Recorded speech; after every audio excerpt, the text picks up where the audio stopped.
Good morning everyone. Today I am going to discuss about RBC. तो आज हम लोग देखते हैं कि आरबीसी क्या होता है। तो ये RBC is also called red blood cells. इसको हम लोग रेड ब्लड सेल्स भी कहते हैं एंड ऑल्सो कॉल्ड इरिथ्रोसाइट।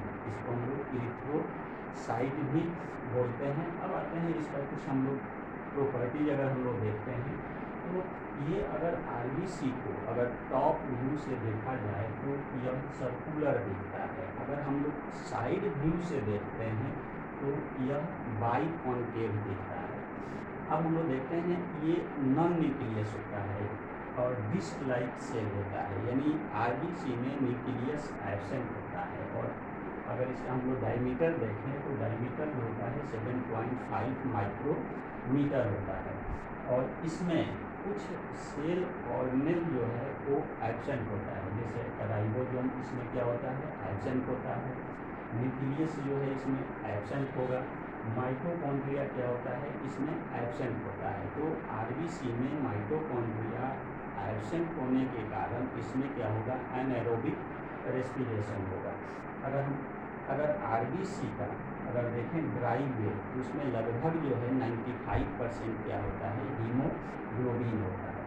अब आते हैं इसका देखते हैं हम लोग आरबीसी का नॉर्मल कंडीशन क्या है। तो नॉर्मल कंडीशन अगर देखें तो एट बर्थ है, बर्थ के टाइम में अगर कोई बच्चे का अगर जन्म हो रहा है उस टाइम में 6.7 मिलियन जो होता है आरबीसी होता है।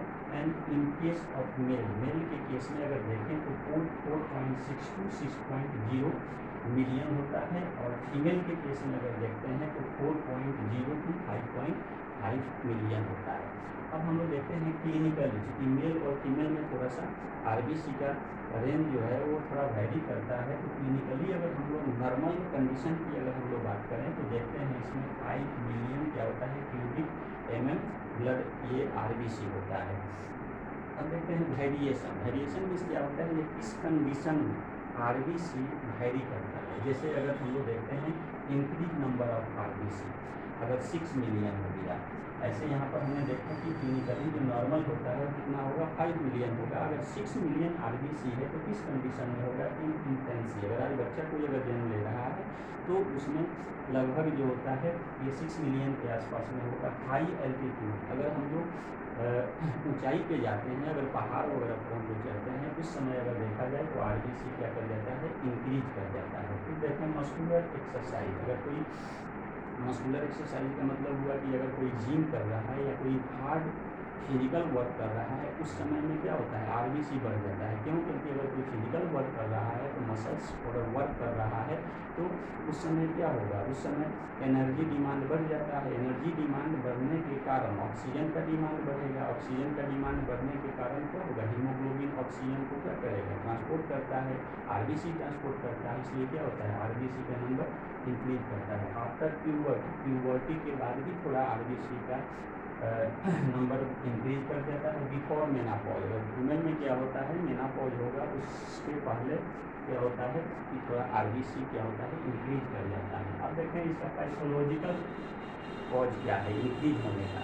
तो मैलिग्नेंसी के केस में, malignancy of the bone marrow, अगर बोन मैरो में कैंसर है तो उस केस में क्या होता है 14 मिलियन के आसपास में हो जाता है आरबीसी, जिसको हम लोग बोलते हैं प्राइमरी पॉलीसाइथेमिया बोला जाता है।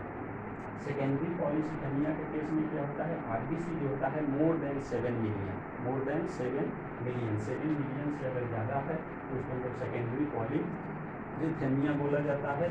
अब इसका एग्जाम्पल देखें कि ये जो होता है कब जो होता है, ये प्राइमरी या सेकेंडरी यानी ये पैथोलॉजिकल जो इंक्रीज होगा किस कंडीशन में होता है। जैसे इम्फाइसेमा के केस में होता है द लंग्स में क्या होता है, एक तरह का ये बीमारी होता है जिसमें एल्वुलर जो सैक होता है तो या एल्वुलाई जिसको बोला जाता है या एयर सैक बोला जाता है, जिसमें ऑक्सीजन जाकर क्या होता है, स्टोर होता है और वहाँ से एक्सचेंज होता है।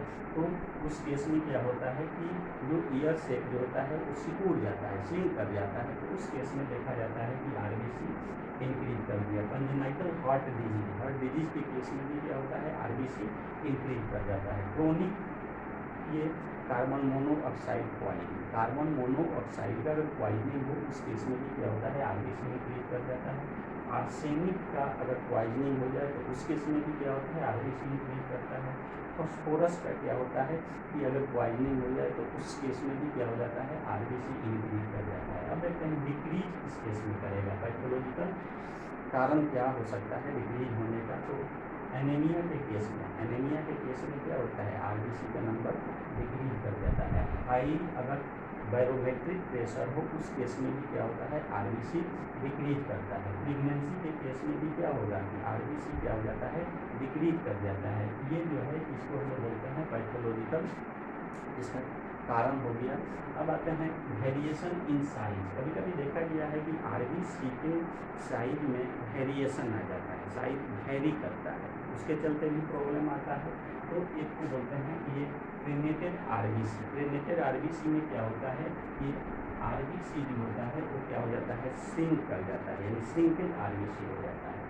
एक होता है स्टेरोसाइटोसिस बोलते हैं, इसमें आरबीसी का साइज जो होता है वो कैसा हो जाता है, ये ग्लोब्यूलर हो जाता है, जिसको हम लोग बोलते हैं स्टेरोसाइटोसिस। अब एक होता है क्वाइटिलोसाइटोसिस, इसमें क्या होता है, आरबीसी का जो साइज होगा अनइक्वल हो जाता है, साइज क्या होगा, अनइक्वल हो गया, एक जैसा आरबीसी का साइज नहीं जाता है। एक कंडीशन होता है जिसको हम लोग बोलते हैं सिकल सेल। सिकल सेल के केस में क्या होता है, मिस शेप यानी शेप में चेंजिंग आ जाता है और ब्रेकडाउन होने लगता है आरबीसी का, जिसको हम सिकल सेल बोलते हैं। अब लाइफ स्पैन की अगर बात करते हैं तो ऐसे जनरली हम लोग बोल देते हैं कि 120 डेज होता है, लेकिन क्या होगा 90 to 120 डेज होता है अब आरबीसी का लाइफ स्पैन होता है। और 120 डेज के बाद क्या होता है, आरबीसी का डिस्ट्रक्शन होने लगता है।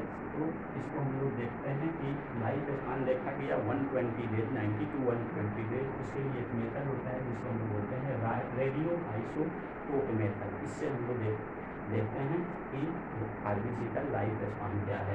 अब देखते हैं कि ये जब डिस्ट्रक्शन होता है आरबीसी का, तो आरबीसी का जब डिस्ट्रक्शन होता है वो इन्गल्फ बाई